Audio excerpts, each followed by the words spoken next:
تو یہ چیزیں انشاءاللہ پورے رمضان میں ہمیں فائدہ دیں گی۔ سبحان اللہ، بہت اچھی، بہت عمدہ گفتگو۔ عثمان گیلانی صاحب، یہ ابھی ہم پہلے عشرے میں ہیں، تو اس سے ہم اللہ تبارک و تعالیٰ کی رحمت کو کیسے حاصل کر سکتے ہیں؟ ہمیں کون سے ایسے اعمال کرنے چاہیے جس سے ہم ان جو رمضان المبارک کی فیوز و برکات ہیں اس کو زیادہ سے زیادہ سمیٹ سکیں؟ اس بارے میں ہمارے ناظرین کو کچھ بتائیں۔ جی دیکھیں، اللہ تعالیٰ کی رحمت حاصل کرنے کا سب سے بنیادی ذریعہ اللہ کی رضا کو حاصل کرنا ہے، اللہ کی خوشنودی والے کاموں کو اختیار کرنا ہے۔ جی، کیونکہ دو ہی چیزیں ہیں۔ اللہ رب العزت نے اپنی جب صفات کا ذکر فرمایا تو رحمت اور قہاریت، ان دونوں کو ذکر فرمایا جی۔ کہ ایک طرف اللہ رب العزت رحیم ہے، کریم ہے، رحمان ہے، اور ایک طرف فرمایا کہ جبار ہے، قہار ہے۔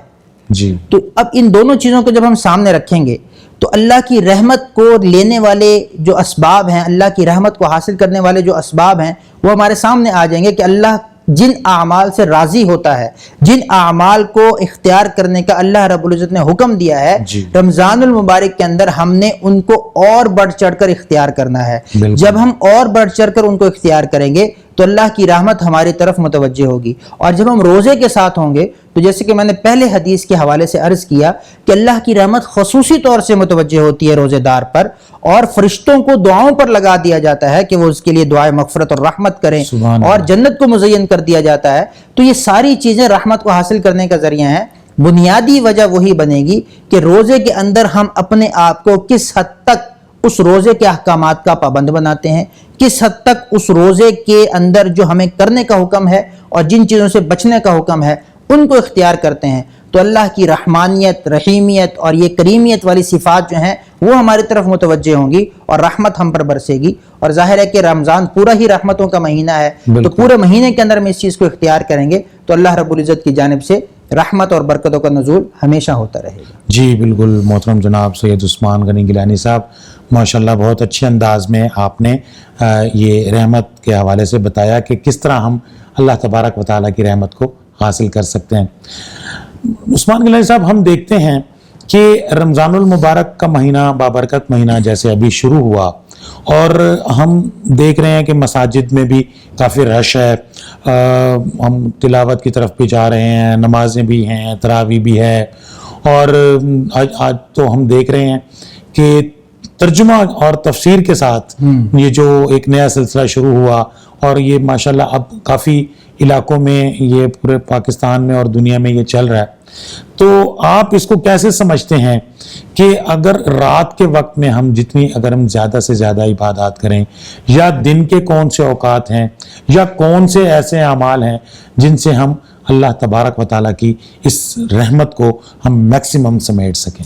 جی بالکل، اس میں جو پہلے میں نے آیت تلاوت کی آپ کے سامنے، شہر رمضان الذی انزل فیہ القرآن، جی، کہ رمضان اور قرآن کا باہمی ربط بہت اہمیت کا حامل ہے۔ جی بالکل۔ تو اس میں قرآن کی تلاوت، جتنی زیادہ سے زیادہ ہم قرآن کے قریب ہوں گے، قرآن سے محبت کریں گے، قرآن کے ساتھ اپنے آپ کو جوڑیں گے، اتنا ہی یہ اللہ کے ساتھ رحمت کا ذریعہ اللہ سے رحمت حاصل کرنے کا ذریعہ بنے گا۔ بالکل۔ اور اس کے علاوہ جو ہماری روزمرہ کا جو شیڈیول ہے، روزمرہ کا جو معمولات ہیں، اس کے اندر ہم نے اب ایک تو روزے کی اہمیت اور روزے کے جو تقاضے ہیں ان کو سامنے رکھنا ہے، اور اس کے ساتھ ساتھ تلاوت قرآن کو سامنے رکھنا ہے، اور جتنی لغویات ہیں ان سے بچنا، یہ روزے کا بنیادی جو ہے وہ بنیادی لغویات سے بچنا یہ روزے کا بنیادی سبب ہے، جی۔ کہ روزہ ہمیں لغویات سے بھی دور کرتا ہے، اور جتنے وقت ضائع کرنے کی چیزیں ہیں ان سے ہم اپنے آپ کو دور کریں گے، جی۔ تو خود بخود روزے کی رحمتوں کے قریب ہوتے چلے جائیں گے۔ اس بارے میں جیسے آپ نے فرمایا کہ رمضان المبارک کے حوالے سے جا بجا قرآن کا ترجمہ اور تفسیر کے سیشنز ہوتے ہیں، جی، ان میں شرکت کرنا اس وجہ سے بھی ضروری ہے کہ قرآن کو سمجھا جائے اور سمجھ کر اس پر عمل کیا جائے، اور اس پر عمل کرنے کی وجہ سے جو ہماری زندگیوں میں نکھار اور بہتری آئے گی تو وہ اللہ کی رحمت کو متوجہ کرنے کا بنیادی سبب بنے گی۔ بے شک۔ تو رمضان کے پہلے عشرہ رحمت کی جب ہم بات کرتے ہیں تو اس میں ان سب چیزوں کو اختیار کرنا یہ رحمت کو متوجہ کرنے کے اسباب میں داخل ہوتے ہیں۔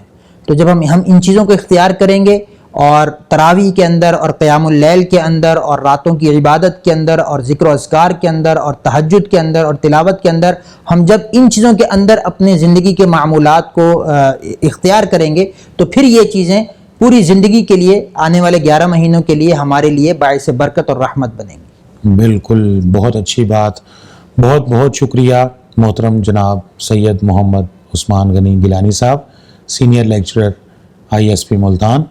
آپ کا بے حد ممنون ہوں کہ آپ ایک اہم موضوع پر گفتگو کرنے کے لیے اسٹوڈیوز تشریف لائے۔